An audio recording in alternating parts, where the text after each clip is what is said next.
né? Vamos começar no horário, 8 horas.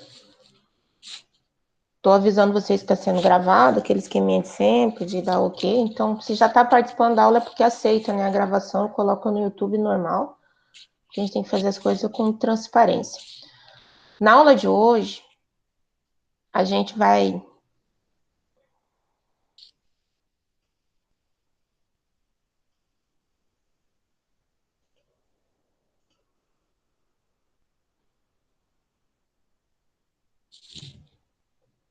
Tá aparecendo a tela aí para vocês já? Tá aparecendo. Beleza, então.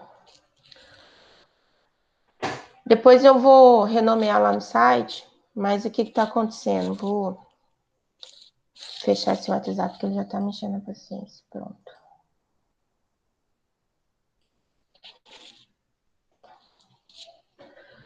O que está acontecendo? Vou renomear lá, porque a gente vai ter 2 aulas por semana, aí só falta alterar o nome. Então, hoje vai ser aula 2, e a gente vai estar vendo conteúdo de eletricidade propriamente dito, como corrente, carga elétrica, sentido real e sentido convencional, potencial e diferença de potencial elétrico, e ver alguns símbolos e gráficos que são usados na área de eletricidade básica. Se fosse na área de eletrônico, são muitos símbolos, mas como a gente vai mexer só com a eletricidade aplicada, né, coisa mais voltada para análise de circuito, aí é menos itens. Aí, para todo começo, né, vem lá dos primórdios e tal. Eu não vou contar a história de quem inventou cada coisa, porque foram várias pessoas que tiveram contribuições significativas. A aula de hoje está no livro do Bolestad, na página, capítulo 2, a partir da página 40. O Bolestad, ele vem com todo um histórico, em 1600 e pedrinha, fulano fez isso e tal. E eu vou ser um pouquinho mais direta. Para a gente entender como que funciona essa questão da eletricidade, a gente tem que ter em mente que toda a matéria é formada por átomos, e o átomo é constituído de prótons, que são as cargas positivas, nêutrons, sem carga, e os elétrons negativos. E que a mesma quantidade de prótons é a quantidade de elétrons que navega na eletrosfera. Então, esse aí é um modelinho muito comum que o pessoal usa bastante aí de um átomo, onde no centro, muito mais denso estão os prótons e os nêutrons, e circulando na eletrosfera, só que não de forma tão organizadinha aqui. Eles ficam lá se movimentando os elétrons. Aí o que que acontece? A força que mantém os elétrons presos ao núcleo do átomo, só liberar a entrada de mais uma pessoa aqui. Olá, seja bem-vindo. A força que mantém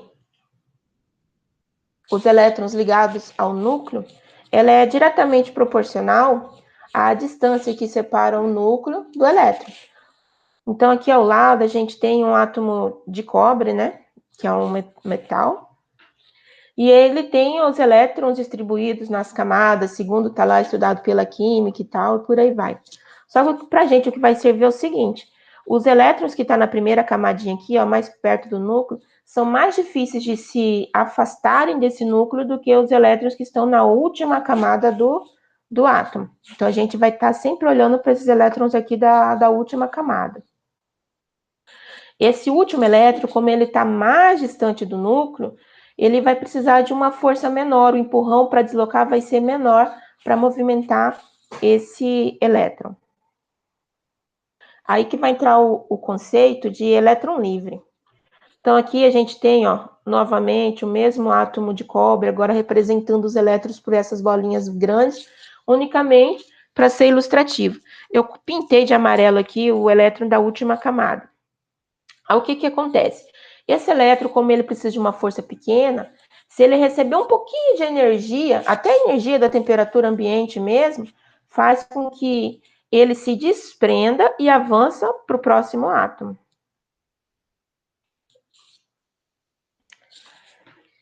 Cientistas calcularam lá, através da lei da química, convertendo em mol e tal, que 1 polegada cúbica de cobre, tipo uma caixinha quadradinha, tipo essa que está aqui na lateral direita, tem aproximadamente 1,4 vezes 10 elevado à 24ª potência de elétrons livres, se movimentando livremente dentro dele devido à energia unicamente da temperatura.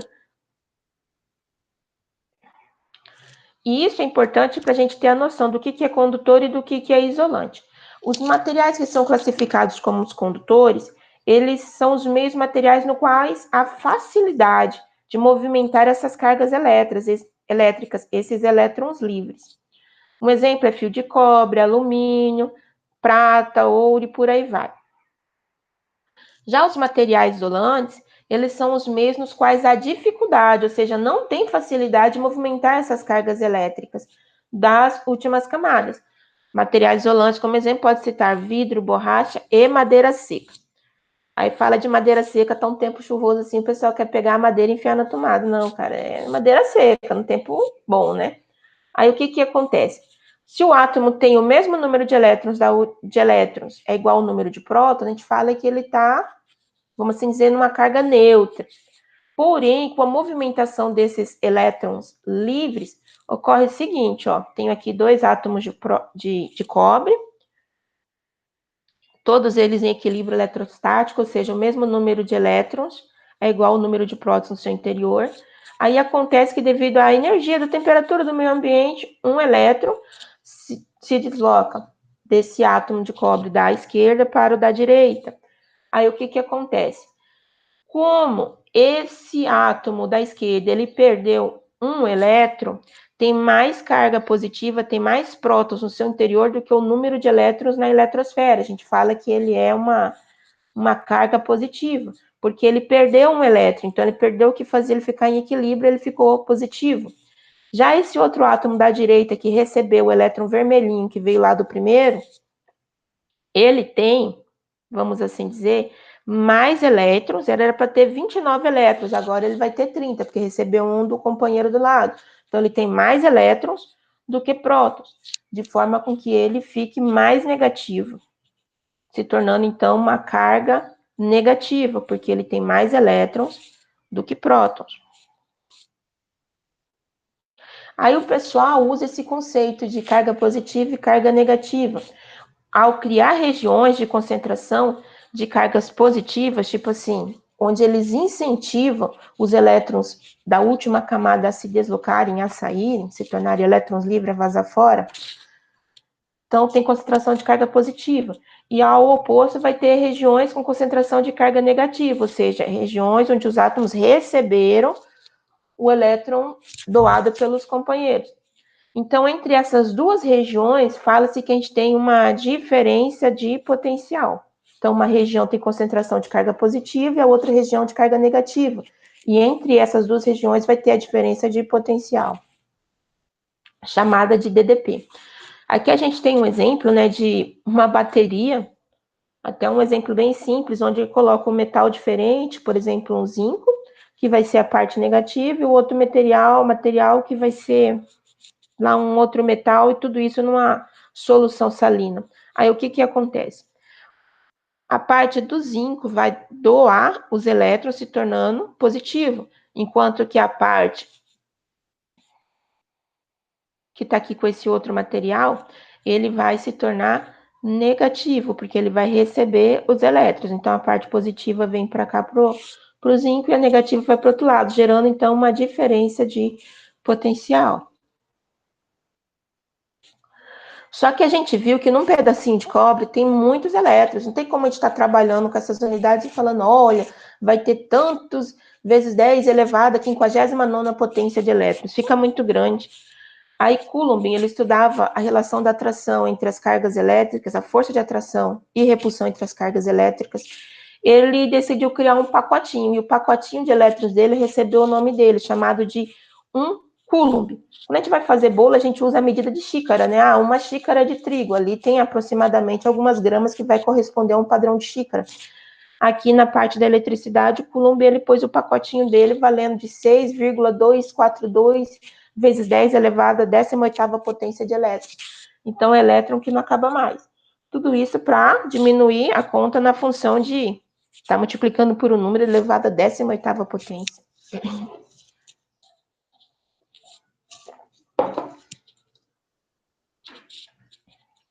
De posse disso, foi-se estabelecida, então, uma equação onde ele relacionava... Tem mais gente querendo entrar aqui. Olá, seja bem-vindo. O pessoal fez uma equação que relacionava. Tipo assim, olha, se eu tiver a energia de 1 joule, que é representado pela letra W, energia, 1 joule. Esse 1 joule foi usado para mover a carga negativa de 1 coulomb, ou lá, 6,42 vezes 10 elevado a 18 potência, 18ª potência de elétrons, 1 coulomb, representado pela letra Q. Então, vai haver uma diferença de potencial de 1 volt entre os dois pontos. Então, 1 volt representa a energia de 1 joule para movimentar 1 coulomb.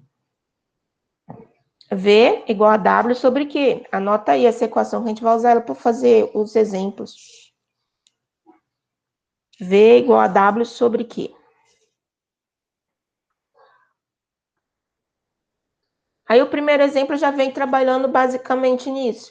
Por quê? Porque a gente tem que relacionar a tensão elétrica para depois chegar na definição de corrente elétrica, e aí sim a gente mexer com a eletricidade propriamente dita. Então, nesse exemplo, está pedindo para descobrir a tensão necessária ou a tensão existente entre dois pontos de concentração de cargas, se ao invés, se forem utilizados 60 joules para movimentar 20 coulombs entre esses dois pontos. Então, esse primeiro exemplo, 2.1, eu vou resolver aqui, os outros já ficam com o caderno no jeito, que aí vocês vão fazer e me passar a resposta. Então, utilizando a equação lá, ó, a tensão entre os dois pontos vai ser a energia necessária dividido pela quantidade de carga a ser movimentada. Lembrando, das unidades. A tensão vai ser obtida em volts, isso porque a energia tem que ser em joule e a carga tem que ser em coulomb. Se tiver unidade diferente, tem que fazer a conversão para essa equação estar valendo. Então, aí já é trivial, Você vai colocar na parte do W lá a energia em watt, vai dar joule, 60 joule, dividido por 20 coulomb. Fazendo essa divisão de 60 por 20, a gente chega em 3 volts. Beleza. Agora eu vou falar para vocês uma outra coisa importante, que é a parte da calculadora. Só vou encerrar aqui o compartilhamento de tela para eu mostrar a vocês. Ó, a calculadora que eu falei para você estar adquirindo é uma tipo assim, uma Casio padrão. Essa aqui minha é até de camelô, não é original. Que a original custa um pouquinho caro, E aí a gente não tem condição como vocês. Aí o que acontece? Quando você compra a calculadora, ela vem com os padrões de fábrica e às vezes você já pegou a bichinha e já começou a movimentar. Vocês, como estão fazendo engenharia, mexeu com cálculo, provavelmente já deve ter essa calculadora aí. Aí eu vou ligar a bichinha, ó. A câmera vai inverter para vocês o nome aí. Para mim tá parecendo invertido, mas dá para ler, ó. Vou ligar a bichinha. Liguei. Para a gente estar trabalhando e estar obtendo as mesmas medidas, os mesmos valores, a gente tem que fazer uma configuração nela. Então, a gente vai usar a mesma configuração. Deixa eu ver. Aqui o botão mod, ó. O segundo botãozinho aqui, ó, é o botão mod. Ele ativa a função dos modos. A função do modo, eu apertei uma vez só, ele apareceu isso aqui. Aperta a segunda vez, que ele vai aparecer onde a gente vai mexer. Pronto. Nessa segunda vez. Nessa segunda vez, a gente vai apertar o botão 1, que é para trabalhar no modo de Gauss. Aperta 1. Aí, como que eu sei que está certo? Quando eu apertar seno de 30, a resposta tem que ser meio. Então, vou apertar aqui seno 30. Ó, digitei seno de 30 e a resposta vai ser meio. Fica estranho, Porque aparece ao contrário para vocês. Beleza. E a segunda função que a gente vai estar elaborando na calculadora, volto lá de novo no começo, ó, vou apertar mod uma vez, mod duas vezes, mod três vezes. Aí vocês selecionam aqui, ó, essa função normal, a terceira função, normal.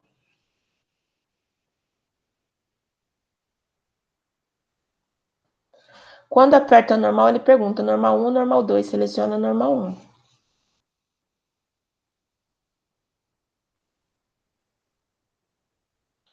Ó, ele aparece os números com todas as casas decimais até o número de dígito que preenche na calculadora. Para que a gente usa isso aqui? Vou explicar para vocês agora. A gente trabalhou na última aula com notação de engenharia. Então, vou colocar aqui 0,006 e apertei igual. Ele aparece aqui, ó, o número, né, 6 elevado a 10, elevado tipo a menos 5, que eu pus 0,006 elevado a menos 5. Tem um botão aqui embaixo, ó, que se chama ENG, ENG. Ele vai converter isso aí que está em notação científica para a notação de engenharia. Aperta ENG. Então, ele vai colocar a potência da base 10 em múltiplos de 3. Eu apertei ENG, ele falou que fica 60 vezes 10 elevado a menos 6. Se é menos 6, dá para mim usar o micro como prefixo. Isso vai ser muito útil na resolução dos exercícios. Às vezes, se não tem uma dificuldade de fazer a conversão de cabeça, usa a calculadora, né? Já inventaram a roda. Então, vamos usar. Ah, mas eu não queria escrever 60, eu quero diminuir essa potência da base 10 e colocar como se fosse 10 elevado a menos 3. Tem um botãozinho aqui ao lado, que é o Shift amarelo, ó. Shift amarelo, ele habilita a segunda função. Apertando o Shift amarelo e apertando o ENG, ele diminui a potência da base 10. Então, isso aí vai ser igual a 600 vezes 10 elevado a menos 3. Então, isso daí, gente, é uma mão na roda para a gente estar fazendo resolução de circuito. Aí eu ensinei hoje, tá? O dia que vocês precisarem mexer nessa calculadora e configurar esse trem, vocês voltam nessa aula aí e configura. Porque não dá toda vez na aula, professora, minha calculadora saiu do lugar. Aí já era, né? Então, vamos voltar lá, porque vai ter mais exercício para vocês fazerem. Já fica com o caderninho aí no jeito. Pronto, vamos lá. Agora o exemplo que vocês vão fazer, esse exemplo 2.2. Vocês vão determinar a energia necessária para movimentar uma carga de 50 microcoulomb. Micro é 10 elevado a menos 3. Entre dois pontos. E aí ele dá a tensão, que agora é 6 volts. Então ele está querendo determinar o que da equação. E aí o que? Vocês vão movimentar a equação igual vocês fazem aí de forma algébrica e calcular isso para mim aí. 2 minutinhos é tempo suficiente de vocês estarem resolvendo isso aí.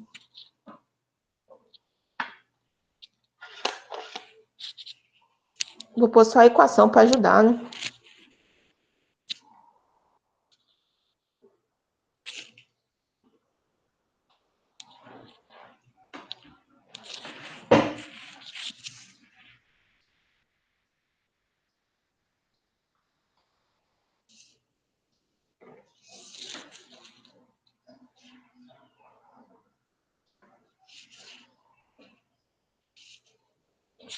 Quem terminou, dá um ok aí, né, para saber que já terminou.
Bom, já deu tempo aí de vocês fazerem, então vou resolvendo aqui para ajudar.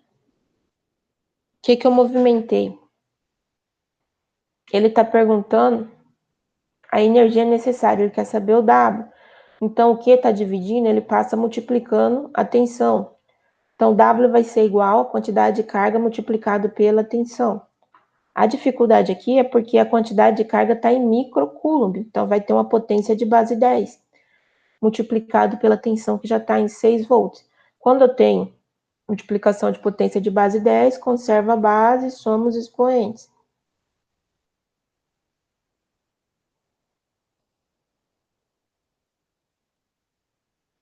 Como não aparece nada aqui, que significa que é 6 vezes 10 elevado a zero, e todo número elevado a zero é 1. Então, menos 6 com zero, o expoente do que deveria estar ali, não alterou em nada. Deu 300 vezes 10 a menos 6 joule. E aí, se vocês tiverem com a calculadora, aperta ENG e coloca já o prefixo correto. Vai dar na ordem de 3 microjoule. Milijoule, cara.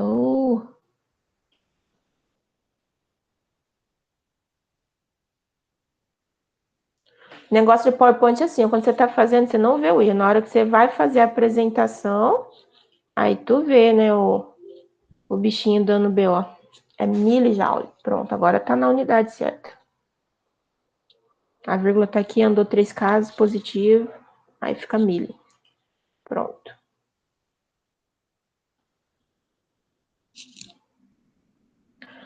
Continuando, falar um pouquinho para vocês da corrente elétrica. Nos metais, isso em temperatura ambiente, assim, tá lá em repouso, um dos metais mais usados para fazer condutor elétrico em residência e indústria é fio de cobre. Ele é até a base que representa, assim, o nível de eficiência em 100%, 100% de condutibilidade, e a partir dali ele é referência, a partir dali os outros materiais são definidos. O alumínio, se não me engano, é na ordem de 75% de eficiência de condutibilidade elétrica.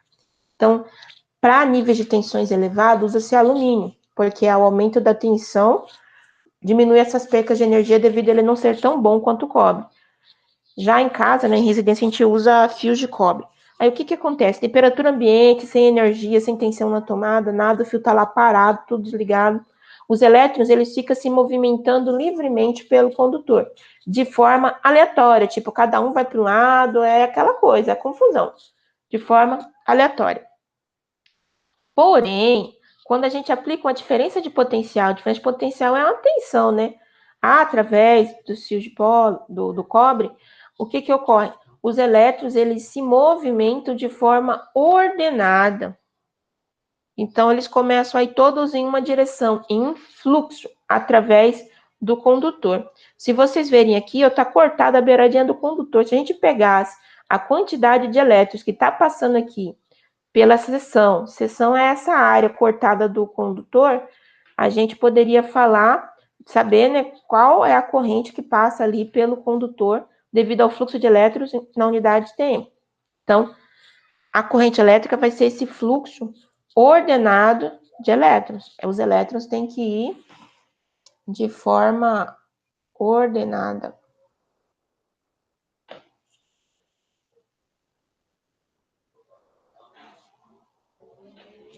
Tem que ir de forma ordenada.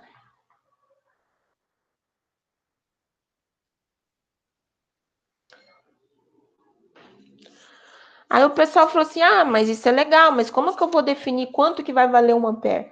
Do mesmo jeito que eles definiram que vai ter 1 volt, se tiver uma energia de 1 joule para movimentar a carga de 1 coulomb, eles falaram assim, cara, e se eu pegar esse 1 coulomb e for passar ele através da seção do condutor? Seção é aquela área redondinha ali do condutor, passar pelo condutor, e 1 coulomb demorar 1 segundo para passar, aí eu vou ter a corrente de 1 ampere.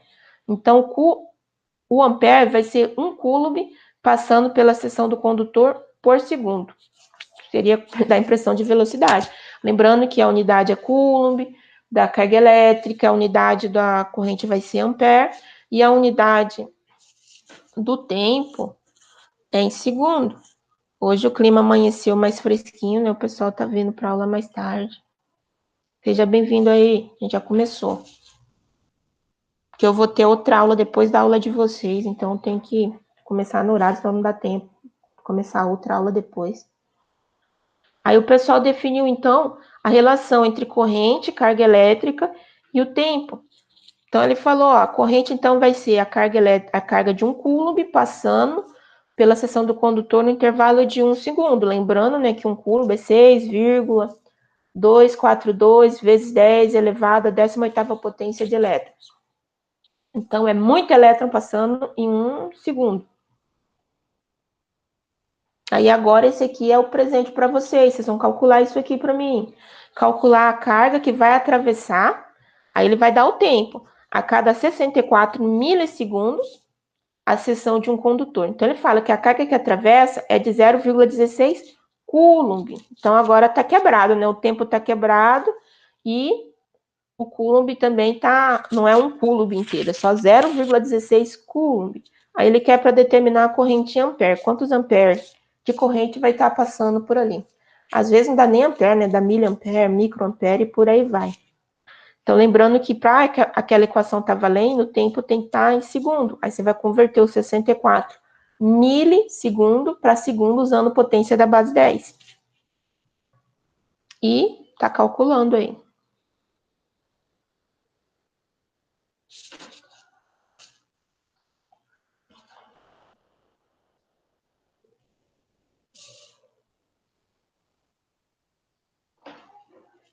A equação para vocês.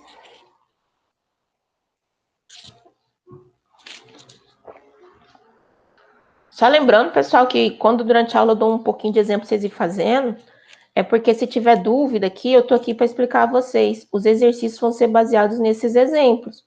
Aí se eu não conseguir fazer, tipo, achar, não é fácil, chega lá na hora, depois não aguenta fazer, aí já era, né? Então, como que a gente vai providenciar isso? Olha só. Pela equação, é carga dividido pelo tempo.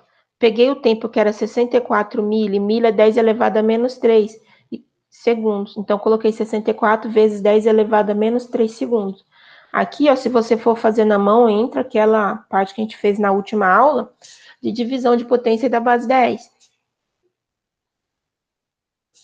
Fazendo aí e colocando na aproximação, segundo a gente viu na última aula, a corrente vai ser na ordem de 2,56 amperes. Corrente elevada, né? E olha que não passou nem um Coulomb inteiro, né? Foi 0,16 Coulomb. Pouquíssimo Coulomb já dá uma corrente grande. O exemplo 4. Determine o tempo necessário para que 4 vezes 10 elevado a 16 elétrons atravesse a seção de um condutor caso a corrente seja de 5 mA. Lembrando que a equação a gente tem que sempre trabalhar com Coulomb. E esse aqui ele não deu Coulomb, ele deu a quantidade de elétron. A gente vai ter que fazer o quê? Vai ter que empacotar esses elétrons e ver quantos coulombs eles equivalem. Então, para fazer a conversão, a gente tem o seguinte, ó. 1 coulomb vale 6,24 vezes 10 elevado a 18ª potência de elétrons. Vou colocar de Q porque é o valor que eu quero saber. Isso aqui em coulomb, quanto que vai dar? Então, Q vai ser igual a 4 vezes 10 elevado a 16 elétrons. É os elétrons que ele deu lá no exercício. Então, a gente faz aquela regra básica da multiplicação cruzada, né? O Q multiplica a parte lá de cima do coulomb, do 6,24, e o coulomb multiplica aqui o 4 vezes 10 elevado a 16. Fazendo a multiplicação e isolando, ó, o 6,24 estava aqui multiplicando o quê? Ele passa para o outro lado dividindo. A parte do elétron de cima corta com o elétron de baixo, sobrando a unidade em coulomb. Fazendo essa divisão aí, eu vou ter o valor em coulomb da carga elétrica. Então, dá em torno de 0,641 Coulomb, vezes 10 a menos 2 Coulomb, ou 6,41 milicoulomb. Agora que eu tenho a carga em elétrons, de elétrons em Coulomb, eu vou fazer a divisão. Então, o tempo vai ser igual quantidade de carga dividido pela corrente. Dividido, então, 6,41 vezes 10 elevado a menos 3 Coulomb, dividido por 5 vezes 10 elevado a menos 3 ampere, vou ter, então, o tempo em segundos. Fazendo essa divisão aí, a gente vai obter 1,28 segundos. Então, para passar esses elétrons, gerando a corrente de 5 mA, vou precisar de 1,28 segundos.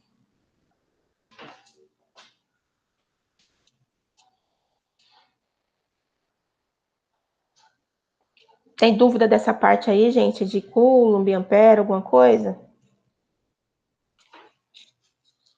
Vou lá ver no chat, porque tem pessoal que tá sem microfone.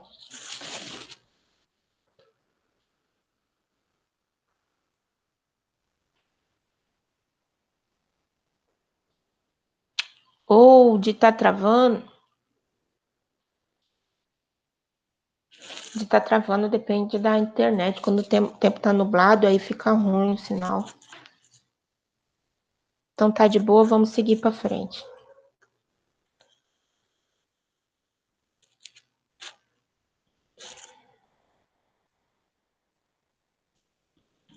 Vou falar para vocês agora da forma do sentido real e do sentido convencional da corrente elétrica.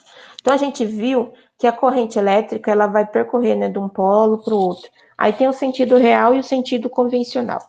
Como que foi isso? Quando descobriram, inventaram, não é que descobriram, né? Postularam as leis que definem a questão da eletricidade, corrente elétrica e por aí vai. Foi num período muito antigo e eles acreditavam que as cargas positivas que se movimentavam. E aí eles fizeram um sentido que a gente chama de convencional.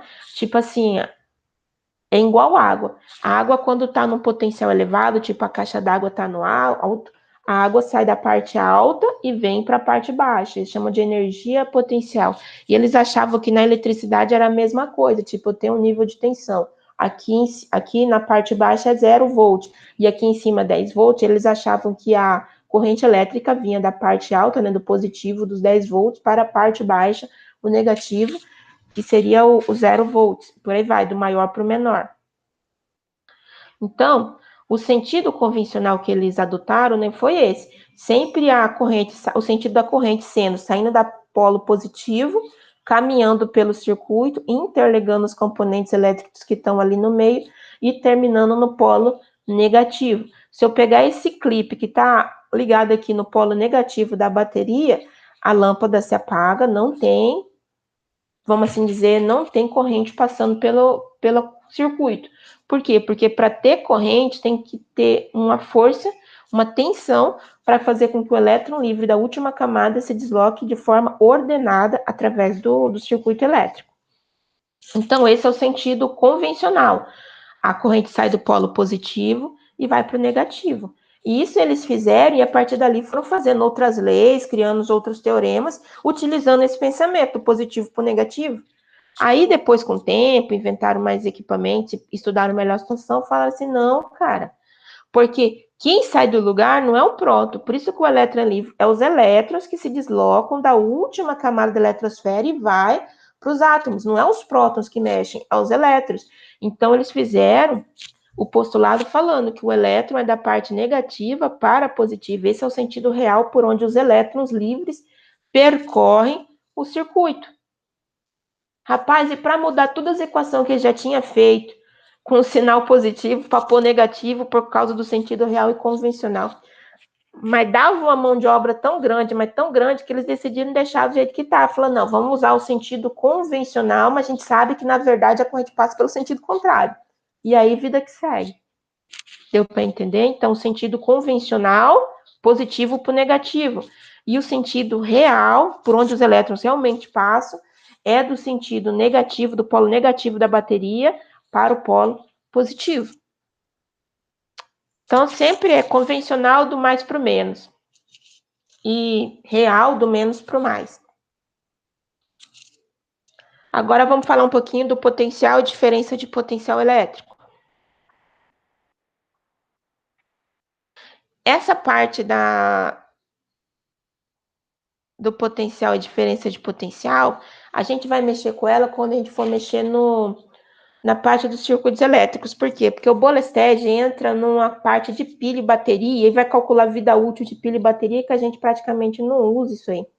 Então, a gente vai mexer com isso aí na parte da aula da semana que vem, tá? Da parte do potencial, diferença de potencial. O que a gente vai precisar saber hoje, para a aula de hoje, é a parte dos gráficos. Porque ao longo da aula eu falei um pouquinho de tensão, da diferença de tensão de 1 volt, é a energia necessária para movimentar um coulomb e tal, usando um joule. Então, a gente falou da tensão nessa definição, e ela fica melhor definida quando a gente vê a lei de Ohm, que relaciona tensão, resistência e corrente, assunto da próxima aula. Quando a gente mexe com circuitos elétricos, a gente se depara, né, com um desenho onde você vai fazer um esquema.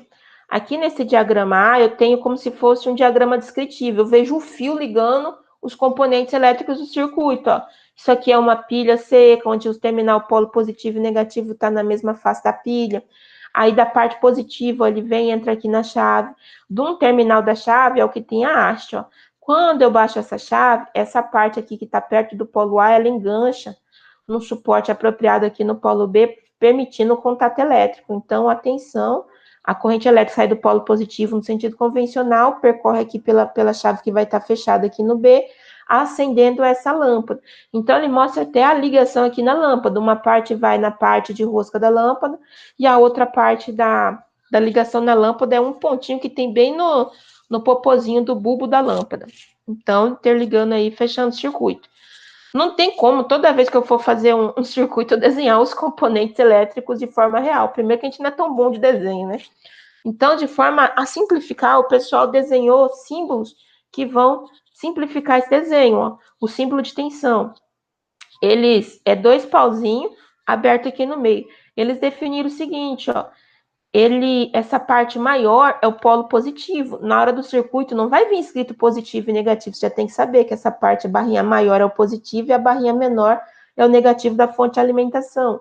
A chave é representada dessa forma, ligando os pontos A e B, quando ela é pressionada, ligando o circuito. Por quê? Porque aqui, ó, visualmente você está vendo que a chave está aberta, e se você for fazer que a chave está fechada, opções de ponteiro, caneta. Aqui. E se você for fazer que a chave está fechada, você faz uma flechinha assim em cima do desenho, indicando que depois de tanto tempo fechou a chave. E aí vai passar a corrente. A lâmpada aqui ainda está desenhada de forma um pouco abstrata. Normalmente a gente desenha só uma bolinha com X indicando que é uma lâmpada. Quando a gente mexe com circuitos, essas são as letras que a gente mais utiliza nos componentes de circuito.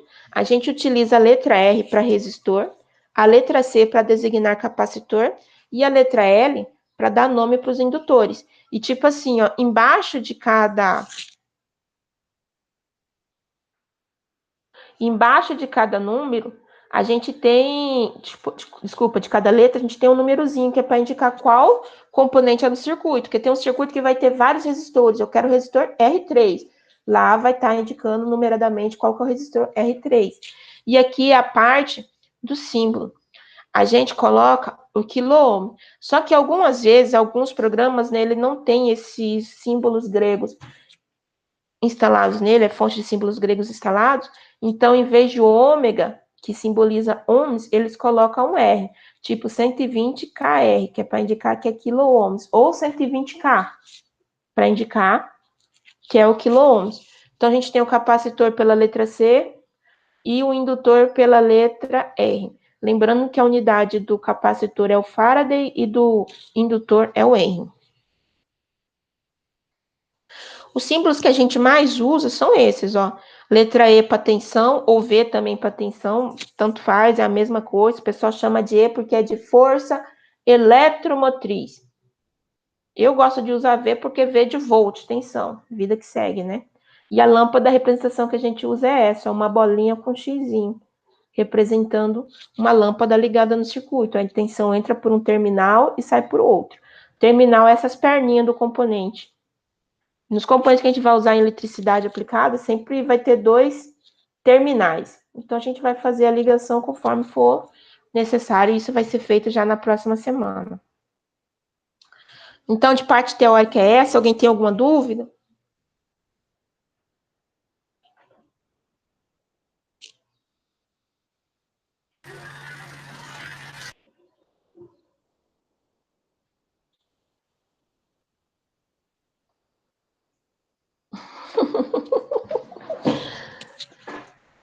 Alguém tem alguma dúvida, alguma coisa? Falei ligeiro demais? Bom, aqui o pessoal está falando que por enquanto tá beleza.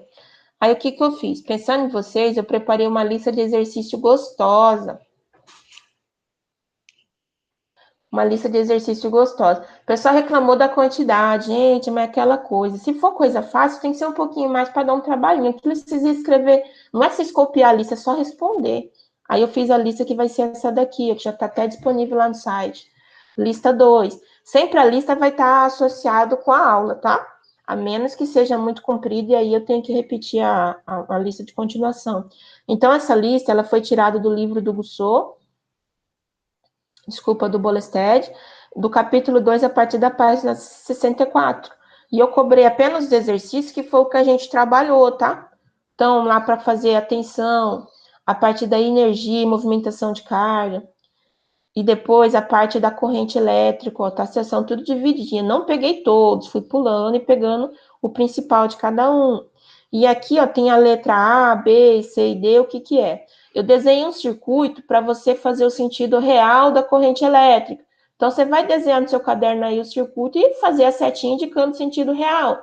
Aí você vai na letra B, usar o mesmo circuito, tipo, você desenha o circuito de novo para a letra B e faz o sentido convencional. E para a letra C, eu quero que você fale o que que é cada coisinha dessa do circuito, né? Demais, acabou, mandou foto, acabou, banhou, né? Igual fala na obra.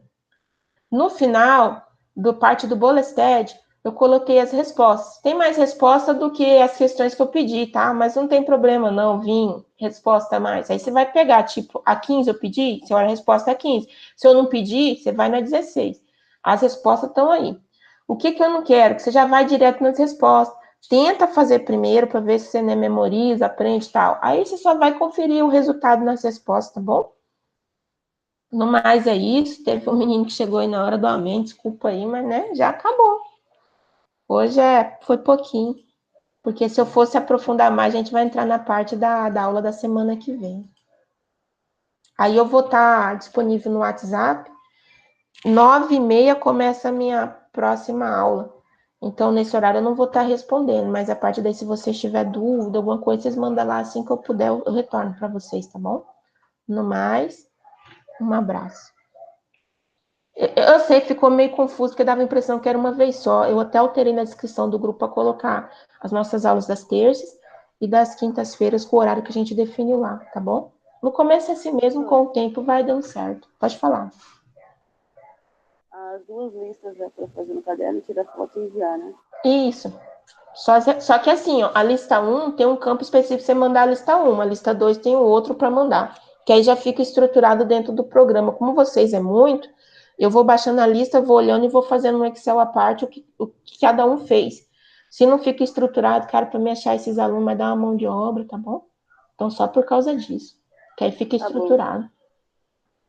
Eu sei que é trabalhoso usar aquele Team Scanner, tem hora que dá uma canseira, mas é o jeito que tem, né?